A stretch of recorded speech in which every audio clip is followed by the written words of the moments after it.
report documents important community characteristics, covering everything from population, demographic information to housing, jobs, and also an urban design analysis that Ben will speak to later in the presentation that really aims to understand relationship between existing land uses in the neighborhood, mobility through the area, as well as placemaking.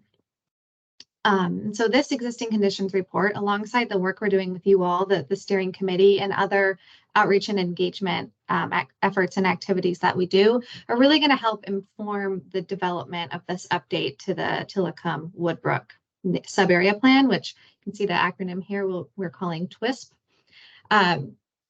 And the existing plan, currently it only is focused on Tillicum, but as part of this update, we've expanded the boundary to also look at the Woodbrook area due to the historical connection between the areas and then just feedback that the city's received. Before we dive into some of the data and charts from the existing conditions report, just want to provide a note on the data. So Tillicum and Woodbrook are part of a census tract 720 for Pierce County. But that census tract is larger than the two areas. So the data you see is pulled from Census Tract 720, which also includes parts of Silcox Island, American Lake Gardens, as well as Camp Murray. So just something to keep in mind about the data as we move forward. So when we were developing the existing conditions report, we pulled out a handful of key themes that really stood out to us when we were looking at the data, analyzing the data, writing about it, that we wanted to share with you all today. So first, looking at schools, we know that schools play a really pivotal role in development and lives of children in the area under 18. And so the chart on the left here shows standardized testing scores for the 2021 to 2022 school year for the state, as well as Clover Park School District, and then the three schools that students in Tillicum would generally attend. So Tillicum Elementary, Thomas Middle School, as well as Clover Park High School.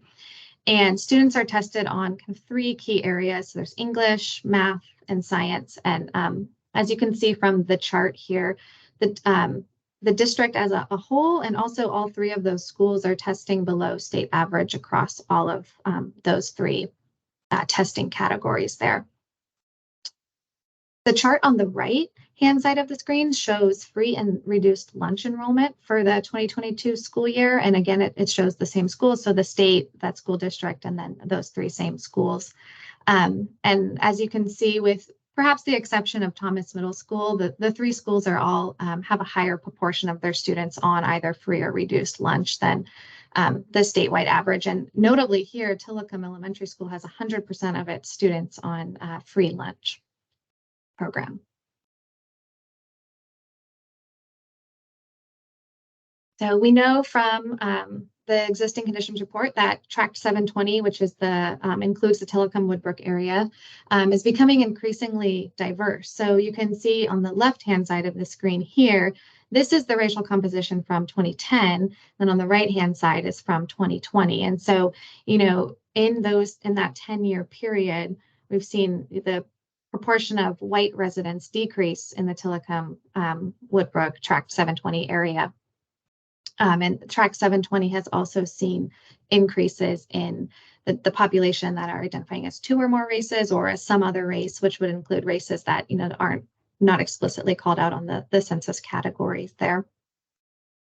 And you can see that Tract 720 is fairly consistent in its racial makeup with the city of Lakewood, but both Tract 720 and the city of Lakewood have more diverse populations than Pierce County as a whole in 2020. So moving on to educational attainment. Educational attainment is increasing in Tract 720. So kind of same setup as the last slide. We have educational attainment from 2011 on the left-hand side, and this is the highest level of education completed for respondents. And then on the right-hand side is educational attainment area for the year 2021. And so you can see the number here in Tract 720, the number of residents earning an associate's degree jumped up quite a bit from 7% in 2011 up to 15% in 2021. And correspondingly, you know, the number of folks earning a high school diploma or equivalency as their highest level of education completed decreased, which you can see as maybe more folks are earning associate's degrees or attending some college, but not necessarily earning a degree. Tract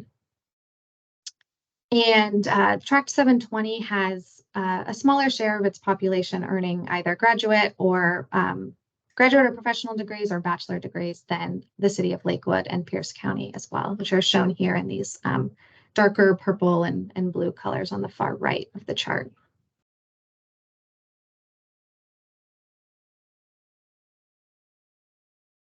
Consistent with overall regional trends, but perhaps more pronounced in Tract 720. Tract 720 has experienced a decline in the number of its residents that are veterans. So the left column here is the percentage of the population that had veteran status from 2011 and then 10 years later in 2021. And you can see that across Tract 720, Lakewood and Pierce County, they all had saw declines in the number of veterans, but Tract 720 making, you know, maybe a more pronounced decline from 18.3 to 13.8% there. So now we'll move into more housing and economic themes. So the chart on the left shows housing tenure, which is how folks are in their homes. Do they rent their homes? Do they own their homes or housing units, excuse me. And so in Tract 720, the vast majority, almost 0.75% of the population, so 74%, are renting their housing units. And this is lower than the city of Lakewood, which is at 55, as well as Pierce County at about 37%. And the chart on the right shows eviction rates. And bear in mind, these come from 2017. It's from a UW study from 2017. So it's pre-pandemic and it's quite a few years old, but now at this point, but just to give, you know, a snapshot of, you know, relative eviction rates in Tract 720, Lakewood and Pierce County.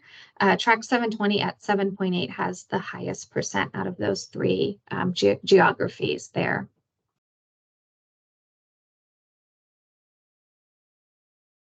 So in terms of actual housing units, the chart on the left shows the different types of housing units that are in the area. So this blue bar here is housing units or structures that contain one unit, so like a single family home, and then moving up to duplex, 3 or 4 units would be like triplex or quadplex, and then 5 or more units, maybe smaller apartment buildings, and then also mobile homes shown in green. So the chart on the left here is like a snapshot of 2021 of the housing stock, the composition of the housing stock in these 3 geographies. So Tract 720 has this, out of Lakewood and Pierce County, has the smallest number of 1-unit structures, so single family homes. And, you know, larger shares of these quadplex or triplex types of buildings.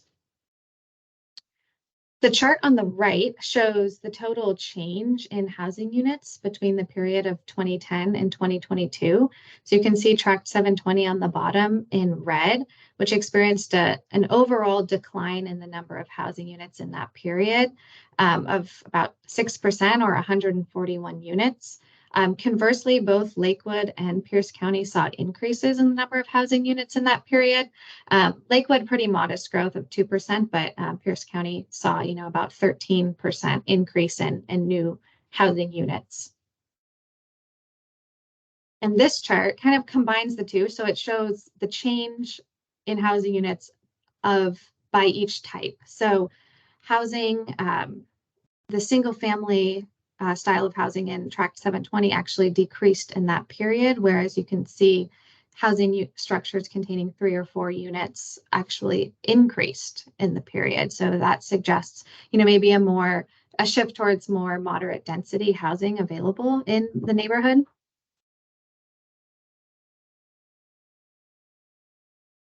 In terms of income, Tract 720 earns less income than Lakewood and Pierce County across all household types, which is shown here on the the chart on the left-hand side. This is a snapshot from 2021 of median income.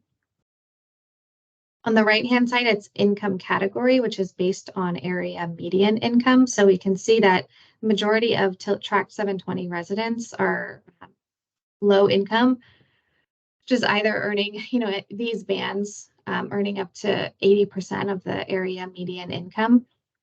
And also Tract 720 has a higher share of cost burden residents, which means that more folks are spending more than, or 30% of their income on housing costs such as utilities than in the city of Lakewood and Pierce County.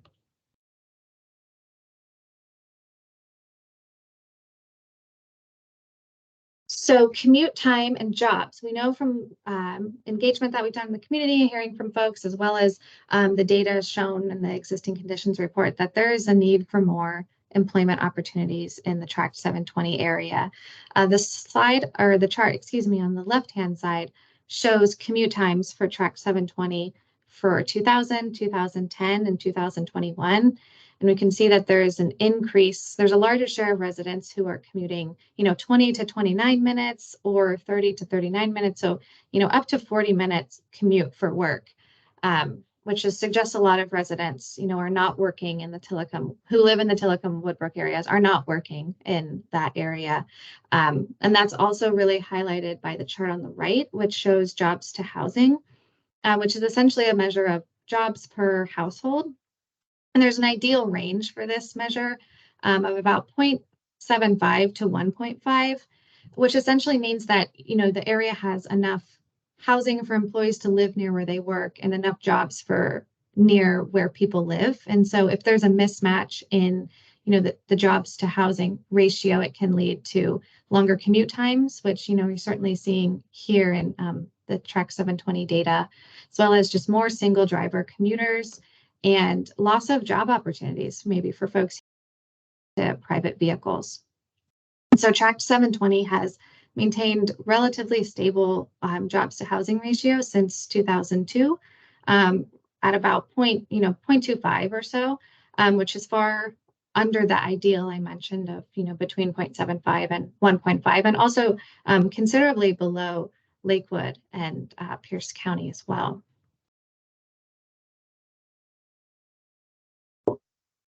I will turn it over to Ben to talk about urban design analysis, and Ben, I'll move the slides for you. Okay, I think maybe perhaps would love to pivot and sort of take a moment to check in for any questions and just kind of see if there are any clarifying questions that we could answer first before moving forward. Yeah, thank you, Ben. And also, just want to share that I know that was a lot of information that we just threw at you, but we want to also provide this presentation for sure, as well as the existing conditions report with you all after the meeting. So you can certainly dive into, any areas of interest or, confusion for you, and, more than happy to, as you keep doing that, answer questions over email, or if you want to set up a time to chat. But certainly, this is a great time to pause for any questions at the moment for on the ECR. Bob, I see your hand up. Yes, I think it would be great if we could have a brief kind of takeaway for each of these charts that you think is really significant. Just a sort of a summary of what Carmen's just described, pretty much. Yeah. Oh, sorry. Do you want to take that one, Carmen, or? I'll start, and then Ben, feel free to chime in.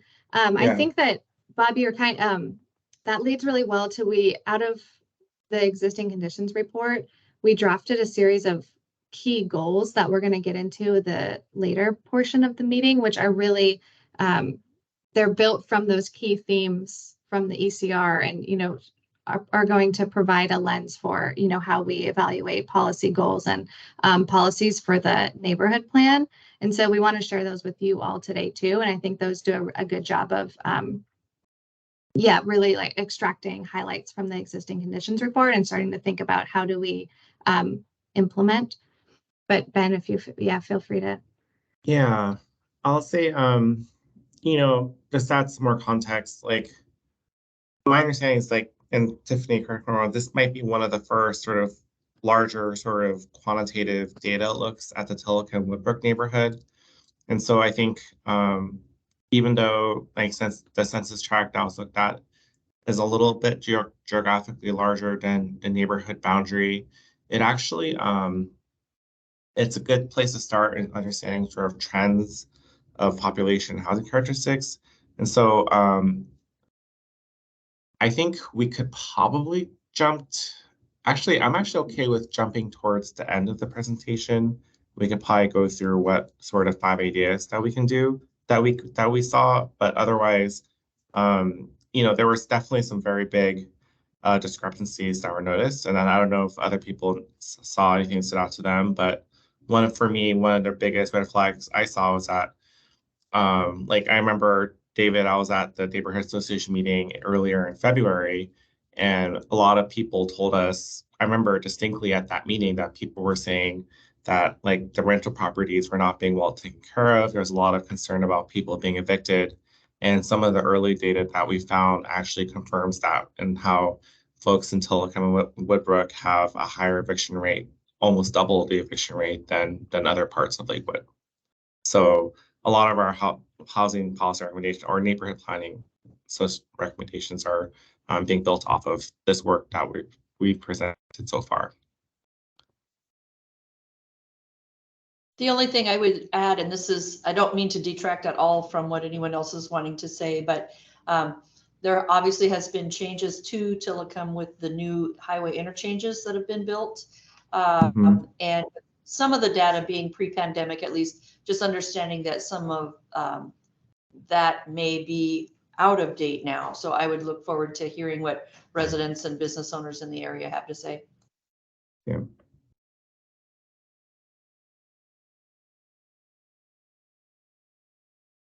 I see Darren's hand up first, and we'll go back to Bob.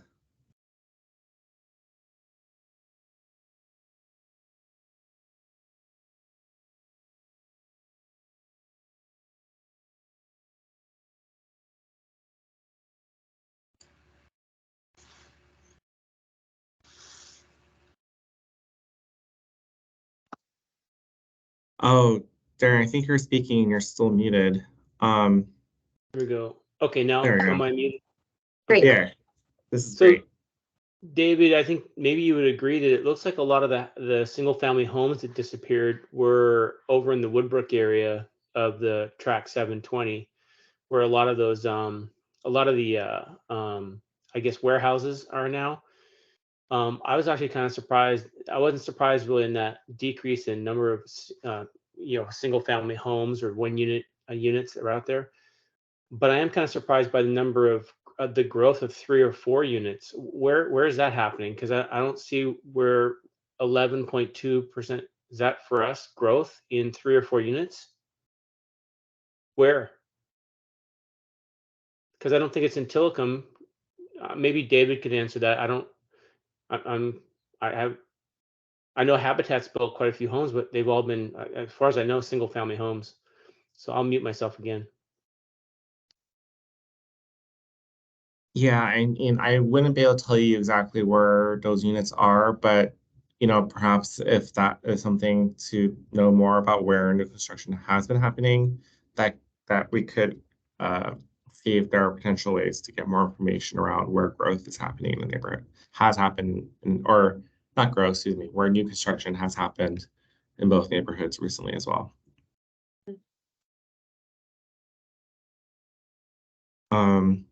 Bob, we'd love to go to you for thoughts, and then. I think Darren's point is spot on. The data variation between 2010 and 2022 certainly reflects the Amazons of the world moving in. So that's just a drastically different world in a way. Also, I think that for practical purposes, I would conclude that the census tract pretty much represents Tillicum Woodbrook, and the Camp Murray and Silcox don't furnish, I believe, David could correct me, don't furnish a substantial number of number to the population. The other thing I wonder about is any public health data that might be helpful in reviewing some of this.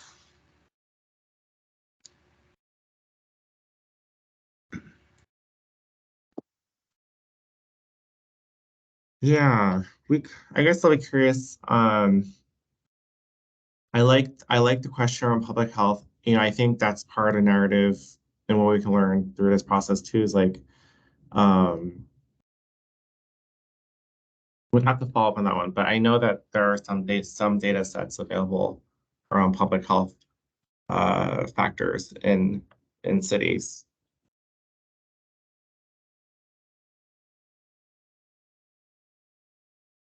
All right, we'll go back to Darren, and then we'd love to check in with Claudia and Danielle as well to see if they have any thoughts and questions out as well. So Darren. Darren, Oh, you you're are muted muted again. Yeah. Sorry. Okay. No, Oh, you're there we good. go. Perfect.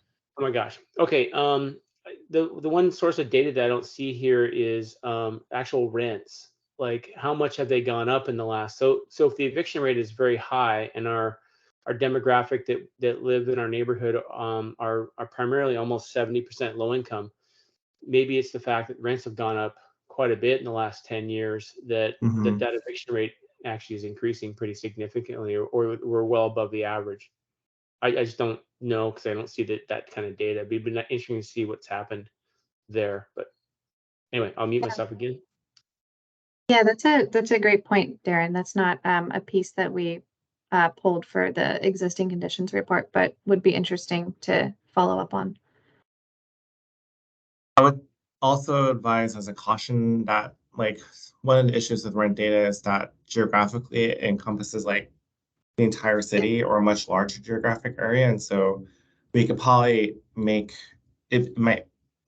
be some pretty loose connections of like seeing what rents are in Lakewood as a whole versus what rents are in Tillicum. And so I think that's definitely a good point raised, and I agree with that too. But I know part of the conversations around like being cautious around like, especially with smaller geographies, it gets really tough to identify sort of what rent trends are as well. And so, but I do agree, like that's something that can also be explored through a lot of conversations with you all or just folks in the neighborhood as part of our process in terms of like what their experience, really what's more important than the actual rent number itself is like what people's lived experiences have been living in Tillicum and Woodbrook, and sort of what are sort of the challenges that folks have been sharing or that they've heard through neighbors in the area as well. I just wanted to make sure, like Claudia or Danielle, if you have any questions or thoughts before we moved on to the next section.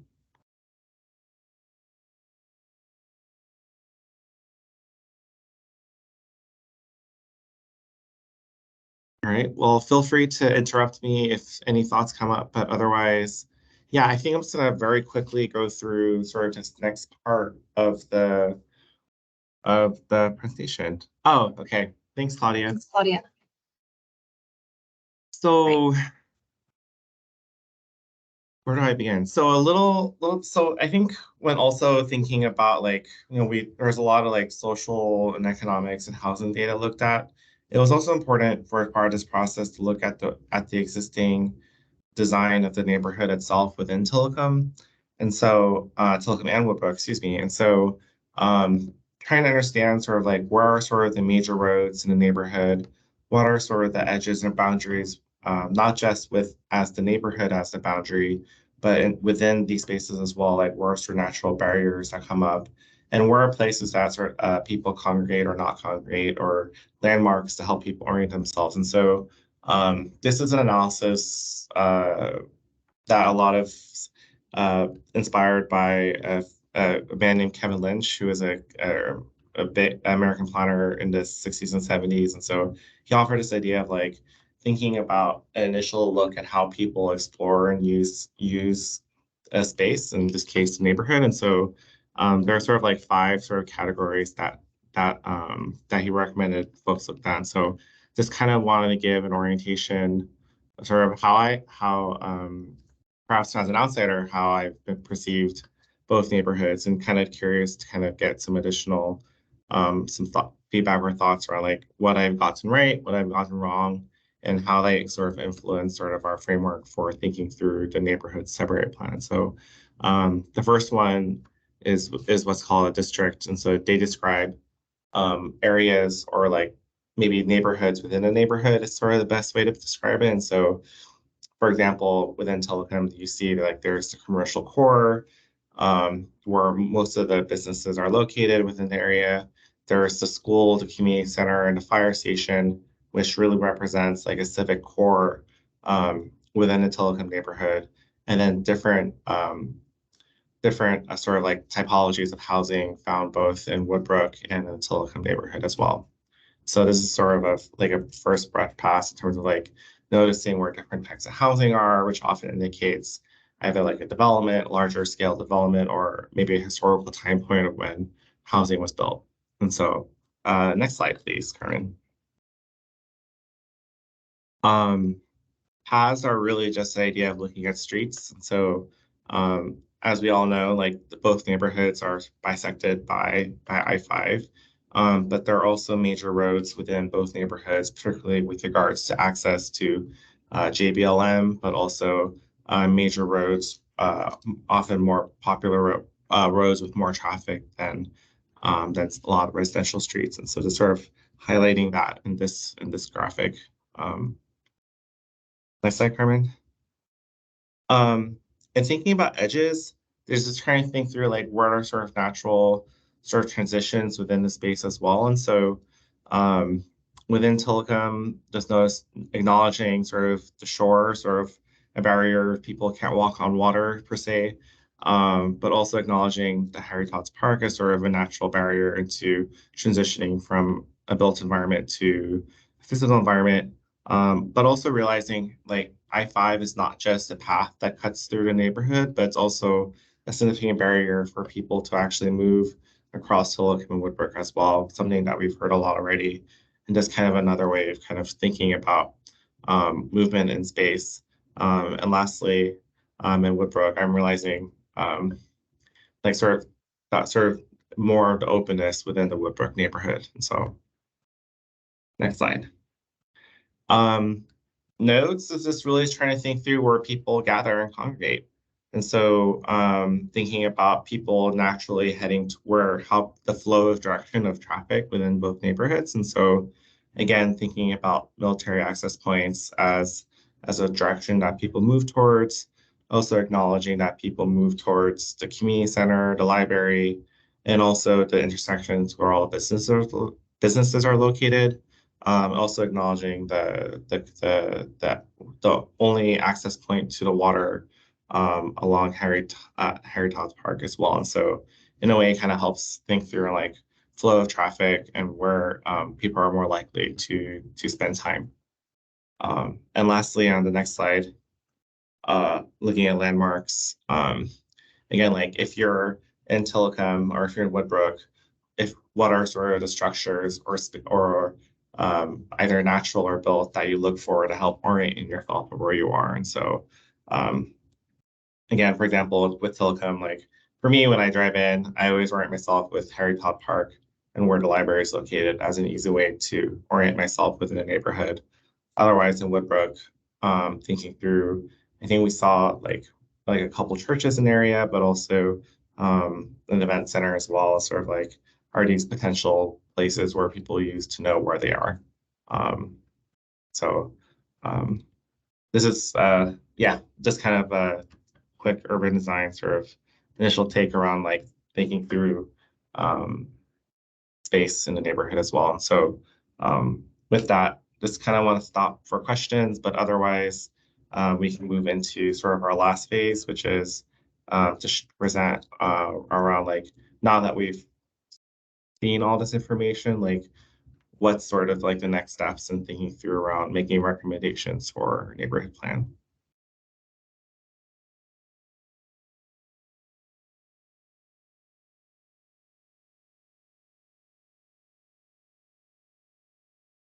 Awesome. All right. Go ahead, Darren. Yeah. So the green dots, would they also include the boat launch, or is that not part of our track 720? The boat launch over by the over on the toward JBLM, right along the fence line of JBLM. There's a boat launch over there. a lot of people gather there too. Would that be a green dot? That would be a green dot. That would actually be, I would call that a node because that's where people gather, like where there are places of significant social or commercial activity. And so that's definitely something that I definitely missed for sure. And so that's something we can add to this document as well.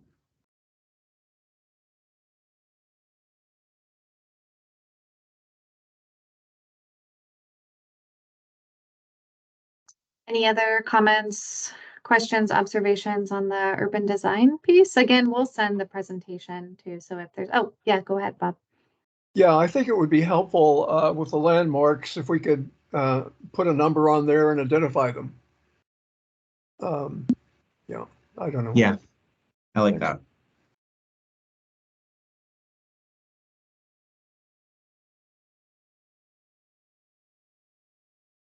Yeah, seeing as we have about 15 minutes left of our time, I think it's a good time to transition and talk about some of the draft goals, which, as Ben mentioned, are the beginning stages of kind of like what is next after we've learned about the community through the existing conditions report. So we drafted 5 key goals that we wanted to share with you all today, and they really aim to provide a framework for evaluating policy goals for the TWISP, the Tillicum Woodbrook Subarea Plan, and they'll be refined and further developed with engagement, including the help of you all, the steering committee. And so the plan that we wanted to our hope for the rest of the day, or our time today, was to go through each of the goals, and as time allows, and spend some time hearing from you all and your reactions to them. We have a couple of discussion questions for each goal, so we can. This is really just aiming to get the conversation started around these goals. So with that, we can dive into the first one. Screen. So celebrate the Tillicum Woodbrook Community Center, Tillicum Elementary School, and the Pierce County Library branch as the heart of the Tillicum Woodbrook community.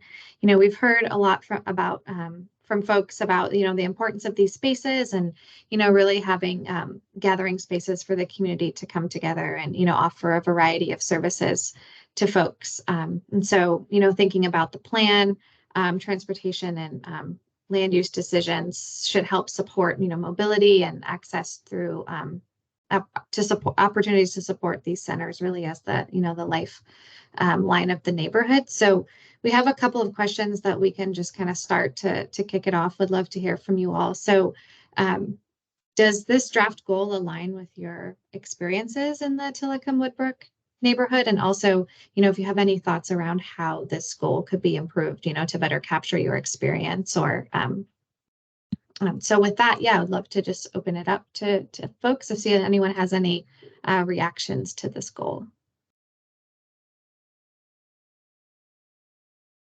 Yeah, go ahead, Dave. Would the Harry Todd Park be a suitable inclusion for a place to celebrate? I would certainly think so. Yeah, as part of, we've heard from a lot of folks that that's a really key asset and in the community. Go ahead, Bob. Yes, I wonder if we might add parenthetically at least the Seymour Clinic. Okay.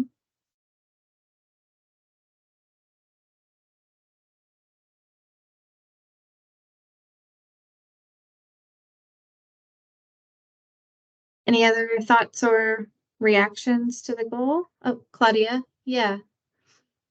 You have a comment about the center? I think saying how the CMAR clinic is in the center, is in the community center. Yeah, I think it's just sort of, for me, like this was an important one because I think everything in terms of like where people meet, especially like for information or around city processes or social services or just resources in the neighborhood, like all roads, something all roads point towards like that civic center of of the 3 buildings structured here. And so that was just thinking through around placekeeping, placemaking, excuse me, or thinking about like community development or capacity building strategies to support neighborhood groups within Tillicum and Woodbrook.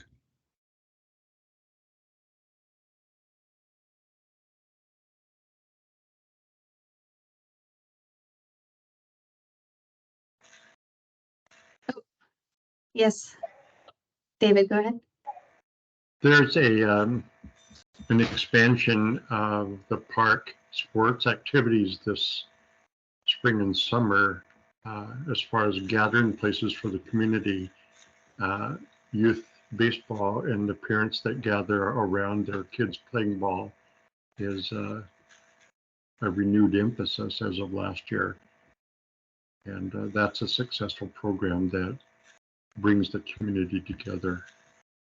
So I think that's valuable to mention here at this point. Thank you for sharing.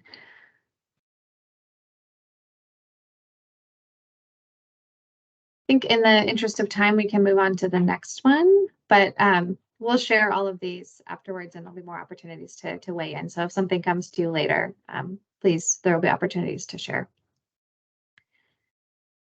So our second draft key goal is increase visibility of Tillicum and Woodbrook's diverse community through capacity building and community development strategies. So same questions for this goal. How does this goal align with your experiences in the community, and if there's any ways that you think it could be improved? Danielle, did you have a reaction to that? Yeah, I did. I think when you and I spoke earlier, that it's the fact that people, it's as if they're traveling in different circles. Tillicum, it's one circle. Woodbrook is always left out, like an afterthought. I think we need to include more people from Woodbrook. They do live here. They're part of the community. We're relying on their name to further our cause. Yes, we need to get out there and make sure that we're inviting people from the Woodbrook area. And I'm not just talking about the warehouse owners. I'm saying people are still living there. They're still under the same limitations, aspirations as Tillicum. But at no time are they invited to participate. So if anybody has any suggestions on how to do that, I'd like to hear it.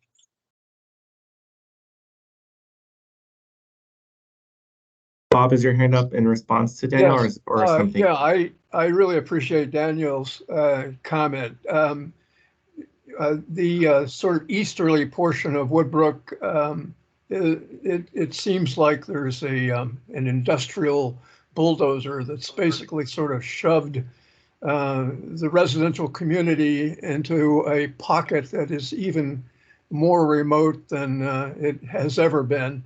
And I know there's a fair amount of resentment among the community with regard to this, notwithstanding the fact that there's not a lot that individually any of them can sort of do about it. So I think the kind of thing that the library has attempted during the summer, at any rate, is to get a vehicle and bring some books out toward the small grocery outlet there.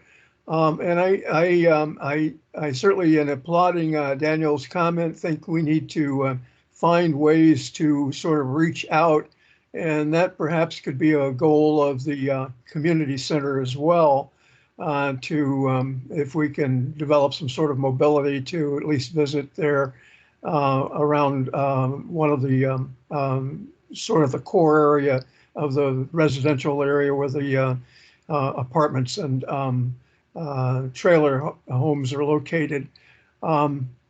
So at any rate, there's no park and so forth. So a lot of the amenities of urban development and so forth that we kind of take for granted really are almost non-existent in that sense. Another thought to keep in mind is the current population of the elementary school is around 320, and about 90 of those kids are bused from the Woodbrook area. So that gives us an idea of the proportion. Yeah, thanks, Bob. I just want to say too, Danielle, that I absolutely agree with you. I think that's the whole reason, as Carmen said this at the beginning as well, but it's worth saying again, like the original iteration of this plan was called the Tillicum Neighborhood Plan. This plan was developed solely within the boundaries of the Tillicum neighborhood. And what we've heard so far to date are a lot of people who said the same thing as you, that there is a desire to engage the Woodbrook area as well, to expand sort of the conversations with that community too. And so hence why even with this existing conditions part, what started off as sort of as a initial, let's just look at both neighborhoods in case we're able to build more capacity to engagement. But this key goal is also designed to recognize that there'll still be some pitfalls in terms of we won't be able to have everything neatly wrapped up by the time this plan is created, but we need to put in provisions in this plan to ensure that like there is some capacity building or some sort of engagement process through we can continue to work with folks in Woodbrook as well, both during this planning process and after this planning process as well. And so, yeah, I'll just kind of stop there. And then Darren, I see your hand up too. Well, I guess my question, going along with what the other folks have said, is I watched that neighborhood. The middle school was torn down and it's been replaced by a whole bunch of warehouses, and it looks like that's going to continue. I don't know if the city has a plan, or if that is the city's plan, is to make that a big industrial park. As a matter of fact, I think the sign now that says at the roundabout talks about it being an industrial park or some sort of industrial area. So is that the city's plan, is to basically tear down all the housing over there and to build all warehouses, or does the city have a plan already? That'd be my question. Just a high level response to that. Yes, the city council several years ago did rezone much of Woodbrook, and it is mostly industrial. And so over time, how to make sure that the people who are still living in Woodbrook feel recognized and part of the city of Lakewood is certainly going to be a higher priority within this plan going forward.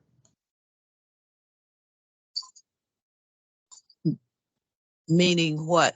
That the warehouse, it will be an industrial area and will no longer be a bedroom community of Woodbrook? What does that mean? That means that the city council voted several years ago to allow warehousing where it's now going in. And as it stands, the existing residential areas in there, I think some of them might be on parcels that are no longer zoned residential.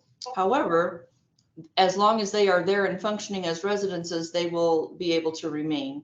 It's if and when a park or a unit were to close, whatever residential unit it is, then if it is considered non-conforming, it would not be rebuilt. It would be redeveloped as whatever the current zoning is.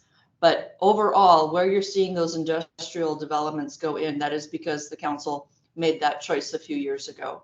So again, there are areas, as you say, where people are still living, and that's what we wanted to be sure to incorporate in this plan update, was to say, hey, these people are still here. They are important. They need to be heard and recognized. I know hands are up, but I just want to interject and add as well. Part of the recommendations that we can make is having a more nuanced conversation around what that means from you all's perspective, and working with you all. Like if you know folks in the Woodbrook neighborhood, like we are more than happy to reach out and have conversations with those folks as well, to explore this conversation further too. And so perhaps in the interest of time, we can go Bob, Darren, and then we can just kind of show what the other goals are, but we'll talk about next steps as well. So Right. Bob. Yeah, I would just make a note for interest that Woodbrook Drive was once an access to that community. And during the Great War of 1991, the Air Force decided that it was a security issue and closed it.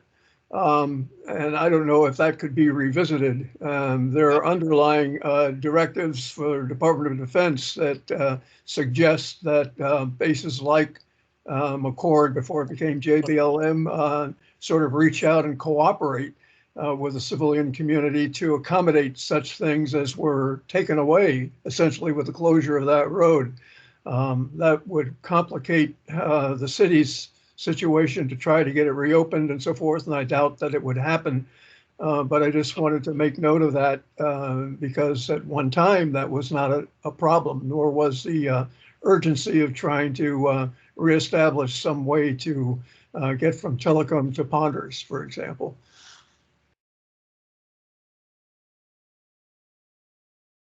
Thanks, Bob. And then Darren.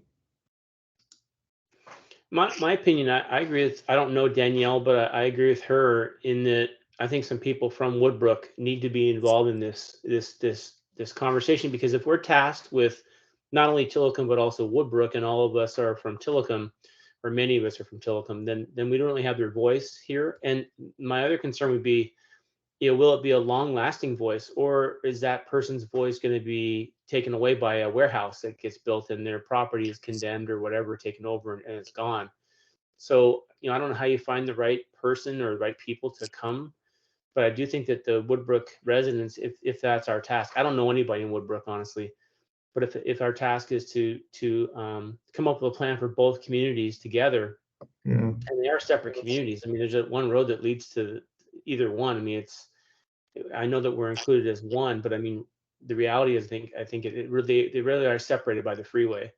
So I think it'd be important to have someone or several people from that community come and speak. Yeah, and perhaps we can work with the city. If there are any, oftentimes I know a lot of the mobile manufacturing parks have property managers who live on the site as well. And so that could be a research action item that we have as well, in terms of reaching out to those property managers to ask for permission to share notices or notes with their residents.